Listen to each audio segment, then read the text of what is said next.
welcome back to Y&R For Life, where we talk about all things Y&R related. From my predictions, things what I think's gonna happen, everything from my perspective. Hey, we even talk about fashion on the show, because I'm a big time fashion girl, so we gotta spill the tea about that from time to time. If you're new to this channel, my question is, what took you so long to get here? And if you are returning, what's up? Long time no see. Again, it's another one of those weeks. I kind of had a bit of a busy week, so please excuse. Things are happening. My birthday's coming up. It's just been a lot going on. So, it's been a little bit rough trying to catch up, but I am caught up. So, we're going to talk about just some of the highlights, because there were some highlights. And there was, dare I say, a lot of fashion great moments. So, before we get into anything, if you like this type of content, you like what you see, you like what you hear, it would be so kind if you could hit that like and subscribe button and smash that bell notification so that you don't miss a single video that I post here on Y&R For Life. And share, share, share. And my usual disclaimer, if you kind of don't want to know what's going on, you want to get caught up on your own, this might not be what you want to see or hear, but I am so grateful that you are here. We're going to get into it. So again, off the cuff, whatever kind of comes to my brain, we're going to get into that. Okay, so can we start off with some fashion moments? I told you last time, the way they are styling Nikki Newman is like on point. She's been in some like plums, purples. She is great color for her. Great color. She has been looking on point. So we saw her throughout the week and she was looking great as far as I was concerned. Her hair was on point for the most part. Just fantastic. Who else looked great? Actually, Audra. At one point, during like kind of like mid to late week, she was wearing this black and white, or it could have been black and gray, but it was like a black and white floral piece, like her blouse with like a necktie, and she had some black trousers on, and they like toned down her makeup so she had a more of a natural look. On point. I will give her props for that. At one point, at the last episode of the week, Abby, she was looking fabulous.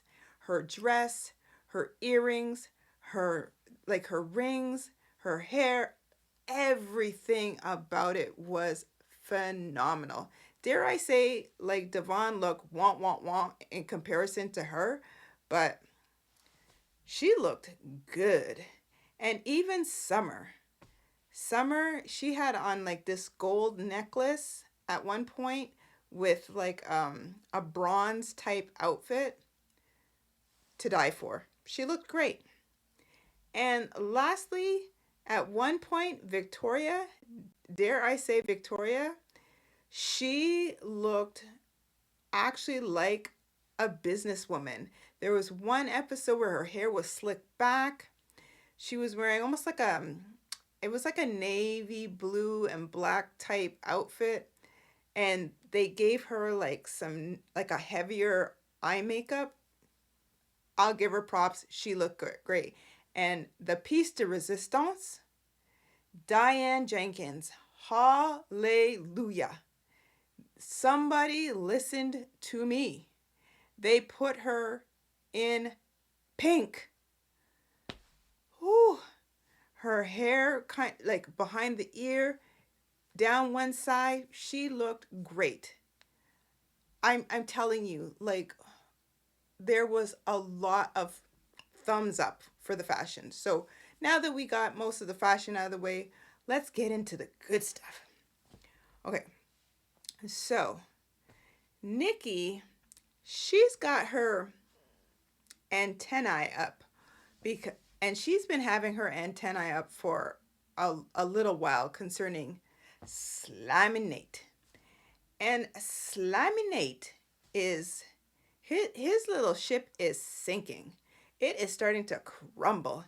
And I am just sitting there with some, imaginary popcorn, just watching this all go down.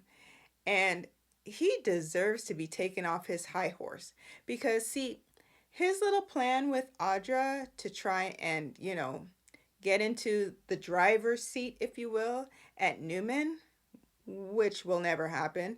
I mean, you're not Newman. Your name is not Newman. We've already discussed this. Slimy Nate, it's never going to work out in your favor. And now you're messing with Victor Newman? Are you insane, man? Yeah. So his little plan with Audra is starting to crumble. And I, as I said, am loving every minute. And I love how Nikki is holding her own. And she is like, looky here. Like last week, she's like, you don't impress me. Like you're not gonna pull the wool over my eyes, buddy boy. And so this week it's the same story. Well, Victoria, she comes back from wherever the Dickens that she was. Was she in New York? Who knows? Not important. And yeah, she comes to realize that Slimy Nate is trying to even pull a fast one on Victor Newman because he wants to try and merge Newman Media with this whole Augustus, oh God, change the name, Augustus Kirsten company, whatever. And yeah, his little plan, it's not gonna work. It's not gonna work. So Nikki ends up telling Victoria about, like, what is this with your man? Like, is he insane? I'm not gonna go against Victor. I believe Victor, like what he says. It's not gonna happen. So I don't know what he's talking about here. It's just not gonna work. Well, anyway, Victoria, lost in the sauce, can't see the forest from the tree through the trees. Um, she's sitting back and she's like, well, at least he's showing some sort of, commitment, and he it just shows that he has got drive, and that's what we need at Newman. Nikki's like, oh, babe. Like here I am thinking, just you finally seeing the light here. Yeah, no. So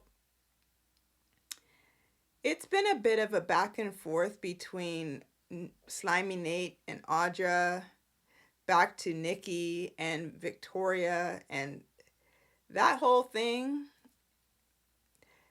Again, if you haven't seen it,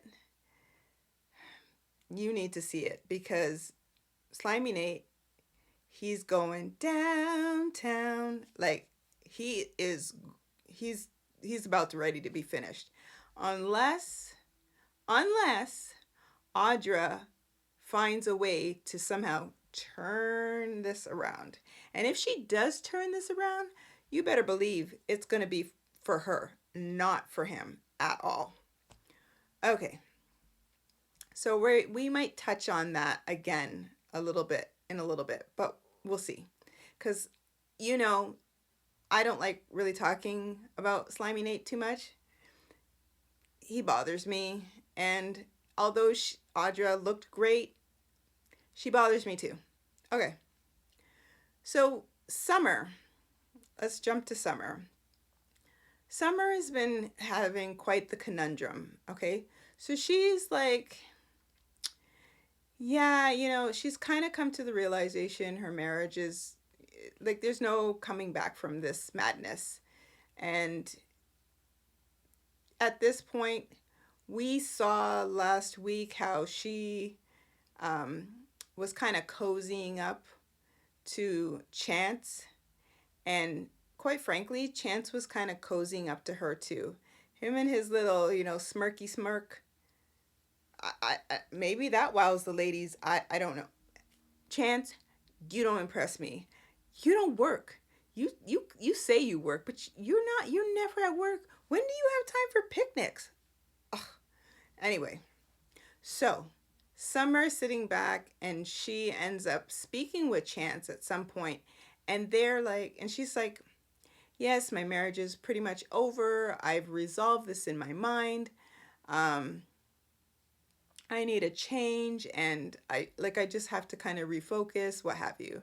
So, Chance is like, "Oh, that's great. Oh, that's wonderful. Wee.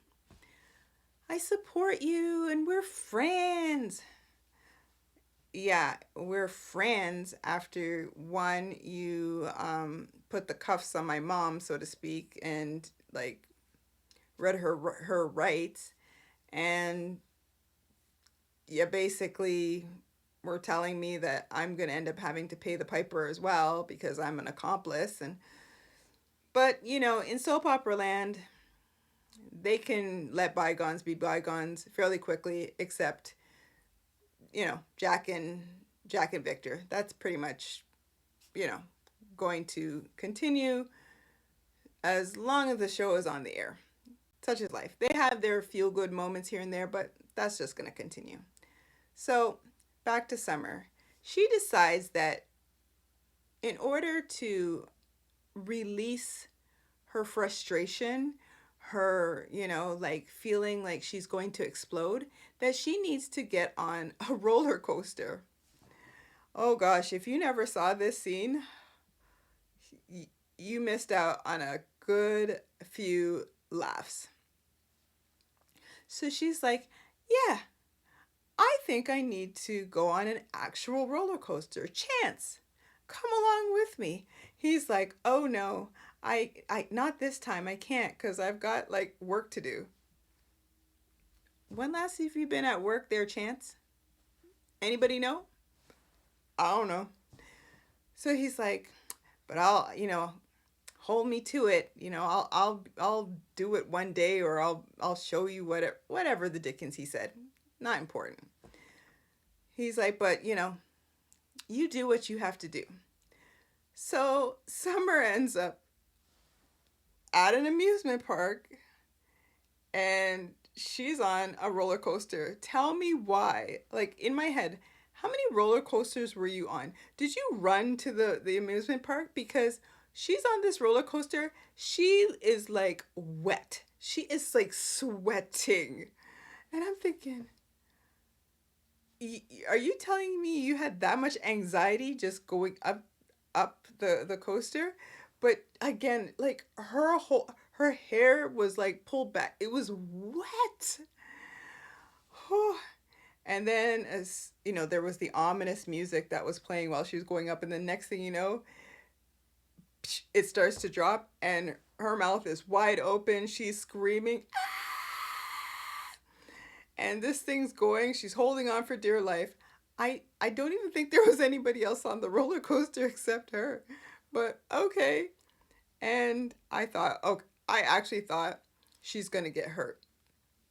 She doesn't get hurt. And she was on the roller coaster. I really don't even know what that scene was for. Why was she? Oh my God. What a waste of it. And that's how it ended. It ended where she was on the roller coaster and that was it. So, okay.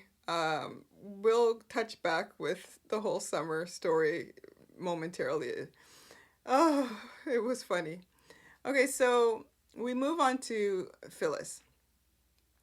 Phyllis basically calls a meeting with Christine, and she basically says she's willing and ready to take the deal. But she's going to plead guilty, but she is asking for one thing in particular. So Christine has to promise in writing that she will not do anything, sorry, with the kids. Nothing with Summer, nothing with Daniel. They had nothing to do with it. Their only crime was loving their mother, blah, blah, blah, blah, blah. Well, Heather was like, Phyllis, what are you doing? What are you doing? And she's like, no, no, no, I know I know exactly what I'm doing, and I want to do this. So Cricket, she ends up agreeing to this.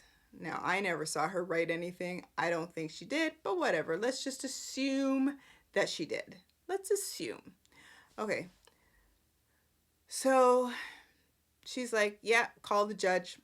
Let's go to it. So, of course, they get a meeting with the judge. Judge is like, okay, you've done this of your own volition. You're ready to confess or whatever. She's like, yeah. And basically, it was this whole big scene of Phyllis confessing, that she is guilty, but there's a reason why she's guilty. And the fact that, Jeremy Stark was a madman, basically, and that he, coerced her and he was threatening her life. And she has all these bad dreams because she just pictures him with his hands around her neck, and she didn't know that the crooked paramedic Carson was watching through the window and allegedly saw what was going on and saw that she was doing this in self-defense. Okay. And she said, yeah, she, Judge, please have mercy on me. I want to, I'm doing this for my kids, and I've already hurt them so much. I just want to be a better mom. Does this sound oddly familiar? I'm pretty sure I've heard Phyllis say this many, many, many, many times before. But whatever. Okay. Again, I'm a Phyllis fan. I still am. She has her moments of cray cray, but I'm still a Phyllis fan. So, bottom line, Cricket's like says to the judge, while I understand what she's saying, I still what she did was an absolute crime, and even though you may be like lenient, it's still, she should still pay for what she did. Well, the judge goes off and says she's already heard enough. She's going to come up with her decision. They all part ways. Then the judge comes back, says she's come to a decision. They go back, and basically, like I said, Phyllis gets off. She gets off. She gets off with some community service, and what was the other thing? Yeah, two things. It was community service and something else. Yeah, and the judge says if you're anything less than a model citizen for the year, then I won't be so lenient next time. Thank you, Judge. Thank you.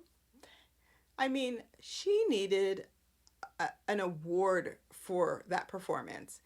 Now, whether she was saying, acting that way from the heart or not, that's not important. Cricket's like, looky here. You're so lucky, Phyllis. You better not squander the gift that you have just been given. And she's like, I promise I won't. Okay. So let's just segue a little bit further. Phyllis is off. So she decides that she's going to have, like, I don't know, it was a table in the park. Ask me where she got a crochet tablecloth.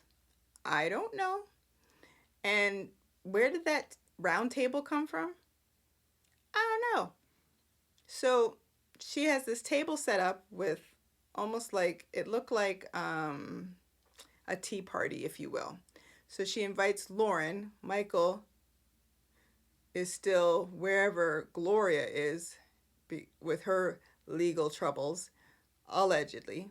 And so he couldn't make it. Yeah, so Lauren is there, and then Phyllis, had invited Summer and Daniel. They get some text message, and they're like, uh, oh, okay. Like, we don't know what's going on, but we'll go. They toddle off to the park, and they are so standoffish.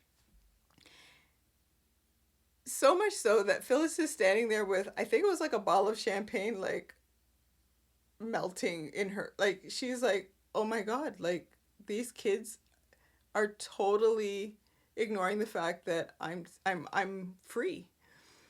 And they're like, that's great. Do you remember the hell you put us through? Summer's like, looky here, Mom. Because of you, my marriage is like over.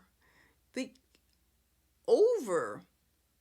Daniel's losing his mind, and it was just they were not forgiving whatsoever. And Phyllis was left like holding the champagne bottle, like bewildered. And even Lauren tried to chime in. Nope. Nope, they were not having it. And they did not sit down and sup any sort of tea with her whatsoever. They left. Oh boy, quite the conundrum. So we're going to see where that goes, but I don't see that faring very well for Phyllis. So, moving right along. Okay, so we saw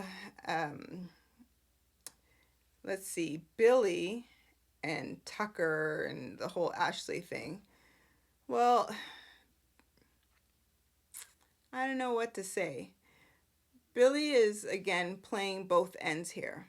So Billy is kind of caught between a rock and a hard place because he's supposed to be working along with Jack and Diane, but then he's supposed to be working along with Ashley and Tucker. Tucker, his antennae are up, and Tucker's like, I don't know if we can trust Billy. I feel like this is almost like fraudulent what he's going on with. But even Billy himself is like, yeah, I feel like this old part of me is churning up, and I feel as though I'm kind of liking the thought of running Jabot, because Ashley was like, okay, what's going to happen is we're going to basically get Jack and Diane like ousted from Jabot, and we are going to hand it over to you, Billy, for you to run our father's company as you so please, and you will no longer be under Jack's thumb. Well, Billy ends up putting on his little great performance because at one point in time, who was it? Tucker and Diane had come to society where Billy was. And yeah, the way that Billy acted was almost too real where Diane was concerned, because he laid it on thick on Diane. Just basically said, you're going to do something that is going to, my brother is going to despise you for, and you basically make his life a living hell again. And yeah. But the way he went about it was just like all too real. So Diane goes back home and tells Jack this. Now, half a step back, Abby tried to get Jack and Ashley together to call a truce, but she would only do it as long as their significant others weren't there. So that's why Tucker and Diane were together at society. Well, needless to say, Ashley called whatever truce and said, all you need to do, buy me out and Give me what's mine, and I'll leave you alone. I'll be done with you and Diane. I'm tired of this fighting, and I'm over it. Okay, so that's what had happened. That's what led. So when okay, now Ashley's gone. So when Diane comes home, she basically tells Jack what happened at society. And she's like, I don't know, Jack. I feel that Billy's performance was a little too real. I kind of feel as though he's either turned on us or is turning on us. I don't know. Well, again, Billy is kind of feeling like this might be a good thing. And he ends up telling Chelsea this.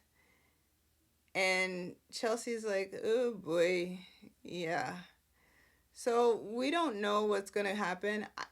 Prediction Billy is going to do what Billy does, and he'll be, into his own agenda. And he is going to do whatever he needs to do for Billy. And I believe that he's going to end up wanting to just completely run Jabot by himself. So he's going to kind of work along with Ashley for real, in order to be able to get what he wants. And yeah, that's going to be a whole other mess. It's going to be messy. Okay, so let's see. We're going to end off with the whole Tucker-Ashley wedding. Because I don't want to talk about Slimy Nate anymore. Like I said, just know that his house of cards are crumbling. That's pretty much what you need to know. And Audra, yeah, she's working on a plan on her own at this point to save her skin, because Adam has them both by the kahunas. Okay? He's really, yeah, it's just, let's all just watch Slimy Nate just crumble. Okay, so we're lastly going to talk about, as I said, Tucker and Ashley's wedding. Okay, last episode of the week, it was funny because it was so awkward, but that's where you saw a lot of the great fashion moments. Okay, so let's see. We saw Tracy. Her hair was cut. Like, it was somewhat layered in the back. Like, she shaved off a couple good years off of her. She looked great. And as I said, Abby, her dress was like almost like a pink, like a very pale, it was like a pale pink, slight blush, if you will, dress with some ruching at the front, like on point. Ashley gets married in this blue dress, and yeah, it was funny and very awkward because the minister was like, okay, they've prepared their own vows. They did? Even they were like, did you prepare something? Did you prepare something? No. But whatever they did say was so odd. That's what made it funny. I couldn't even tell you because they were like anyway, Ashley was taking some digs at Tucker from the past, and Tucker, he really likes her, like he really loves her. And as I said last time, I feel as though she's going to hurt him so badly that she's going to end up feeling the wrath of Tucker McCall. That's my prediction. We're going to see where that goes. Well, it was funny because at the time where she was like, she says to Abby, I've never seen this happen, where she literally was almost at the bottom of the stairs, And Tucker could see her, like, yeah. And she's like, is everybody here? Abby's like, no, well, Uncle Jack and Diane aren't here yet, and Aunt Tracy. She's like, oh, well, let's just go. They're not here. They miss it. It is what it is. Let's go, let's go, let's go. And then I don't even know if she really walked down the aisle. She just kind of like, doot, doot, doot, doot, doot, and was at the front.